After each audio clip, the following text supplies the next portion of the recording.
Hi, it's Mutton Chopping Butchers, aka Holly. It has been a very long time, and pretty much the only reason why I'm going to make this video is because 6 years ago I made a video called Dear 18-Year-Old Holly, and I was 15 and I was talking about things which I wanted to achieve by the time I was 18. And then when I was 18 I made a video replying to that video, and then at the end I was like, so 21-year-old Holly, if you're watching this, let me know like how you doing and have you done all this stuff and all that. So this is a video replying to that video, which was replying to the video from when I was 15. It's kind of confusing, but we're gonna roll with it. Tom says hi. He's still alive after 6 years. I mean, he's like 15, but you know, he's... Say hi. Say hi. No, okay, it's fine. Go on. Okay, so number one, the first thing that I said on the video is that I wanted to reach 500 subscribers by the time I was 18. And then when I looked at it again, as an 18-year-old, YouTube had updated so that you couldn't see how many subscribers you had. Now, I checked yesterday and I have like 600 and something. I remember at one point I'd reached 700 and something before I stopped making videos. So I definitely achieved that. 15-year-old Holly, maybe not by the time you were 18, possibly, but at least as a 21-year-old who hasn't made a video in like almost a year, you've got like 600 and something subscribers, which ain't bad. Also, people who started off at the same time as you continued to make videos when you went on your little hiatus, and they are now on like thousands and thousands and thousands and thousands of subscribers. But that is okay because they put a lot of hard work into those videos and they didn't stop and they were dedicated. So don't be bitter about the fact that you didn't get as many subscribers or as many views as them, because they deserved it.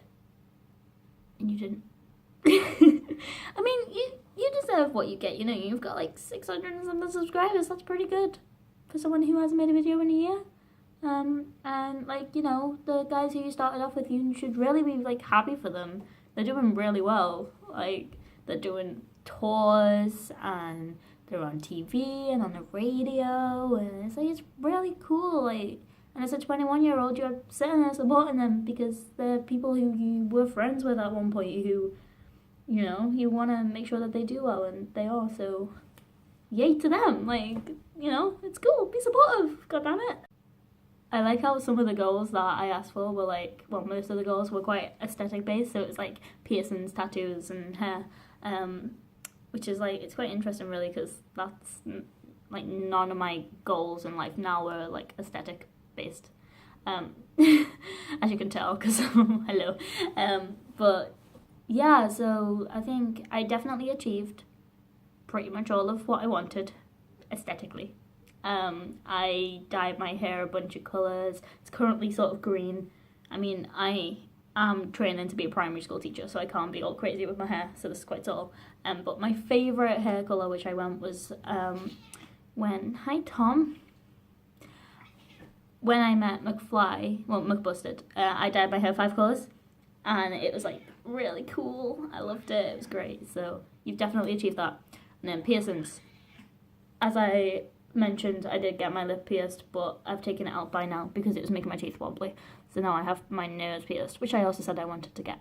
But I have both sides because I couldn't choose a side, so now I have both.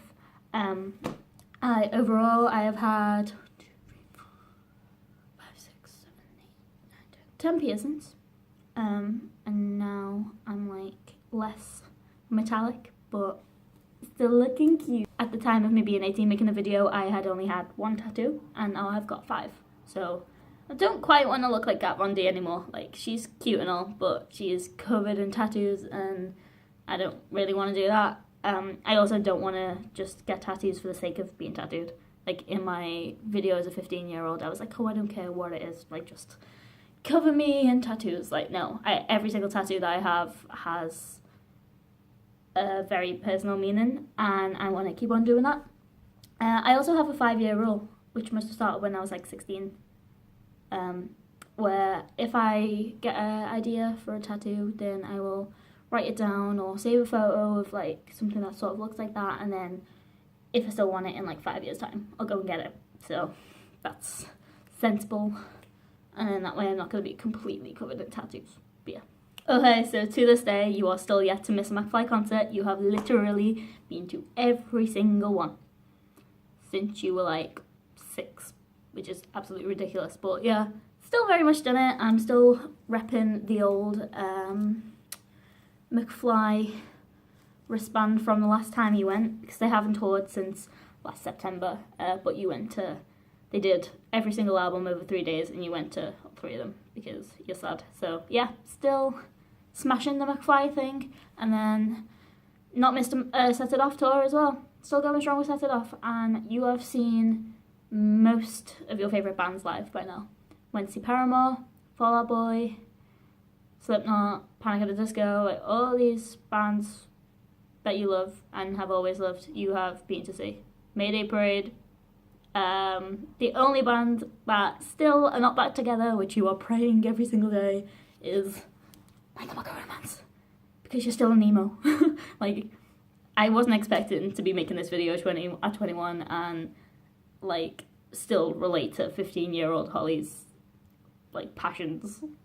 Like, I am still a huge My Chemical Romance fan and McFly fan and Set It Off fan, and that's okay because it makes me happy. So yeah. Okay, so you still haven't met Yumi at 6. But you don't particularly want to. I mean, it'd be nice and all, but you've kind of gone off the idea of like meeting famous people and like meeting bands, unless it's McFly or Set It Off. But I don't know, like when I was 16, 17, I was obsessed with going to pulp signings and like meeting all of my favourite bands and getting photos with them and stuff. Whereas now you're just kind of more laid back. I don't know, like they're just people. It's not a big deal. I went to see Yumi at 6 in May last year, so I'm still a fan. Not too fond of the newer stuff, as I wasn't when I was 18, but, you know, they're good, and I do still like them. It's just, I don't particularly want to meet them, and I definitely don't want to marry Josh anymore, and at 18-year-old Hollie, I don't want to marry Cody Carson either. Okay, this is the one that made me laugh the most. I really wanted to grow up.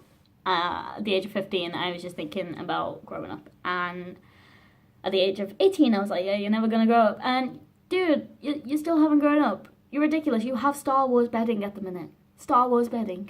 You're 21. You just, well, I don't understand the point in growing up. Like, it's stupid. Like, yeah, there's being mature and stuff, but, you know, keep your interests to be quite immature. There's nothing wrong with that. Like, you like Disney films, and that's fine. That's totally fine. You watched Pokemon this morning. That's okay. You do you, girl. You do you. Okay, this is the last point I'm going to bring up. 18-year-old Hollie was like, oh, I hope you've convinced your mum to let you go to Disney World for your 21st. I did. I went to Disney World for my 21st. It was that or Vegas. I went to Disney World. Again, not going to grow up anytime soon. And it was the best experience of my life. It was so, so good. Florida, we went to Howl at the Moon, and I got up on stage and did like this ridiculous dance because they made me do it, and it was horrific. I went to Universal, Harry Potter World thing, amazing. Went on a ride. It was so, so good. So I'm like really grateful for my mum for paying for me to go to Florida for my birthday. But it was amazing. Yeah, like I just sort of said, oh, talk to me about your life. There's not really an awful lot going on, to be honest. I'm training to be a primary school teacher, which I never would have thought would have happened, like ever, but I am a big kid, so it makes sense. I'm single, so there's nothing like really going on in the love life department, but I am overly okay with that. I constantly lived my life in and out of relationships. Like, this is the longest I've ever been single, and I've only been single since October, so that's concerning. But like, I am pretty happy with life. Things are going all right. You know, you're healthy. Your family are all healthy. You're doing well. You've got a nice set of friends, and there's nothing else really that I could wish for. So I'm not going to make another video to someone who, well, to me, who is older, because I'm just excited for what life brings me now. Like, I'm going with the flow. There's nothing that I want. I'm just going to sort of roll with it, and as long as I'm happy and have like a nice little healthy life, then that's all that matters. So thank you for watching this video. I'm really sorry that it has been a ridiculous amount of time. I can't promise that I'll be making videos anymore, but, you know, I might do. I might start vlogging again. You never know. I'm just going to go with the flow. I do have a Canon camera, so maybe. Even though I'm filming off my phone right now. I couldn't be bothered getting the Canon out, but yeah, we will see. Can't promise anything. But like, comment, and subscribe just in case. So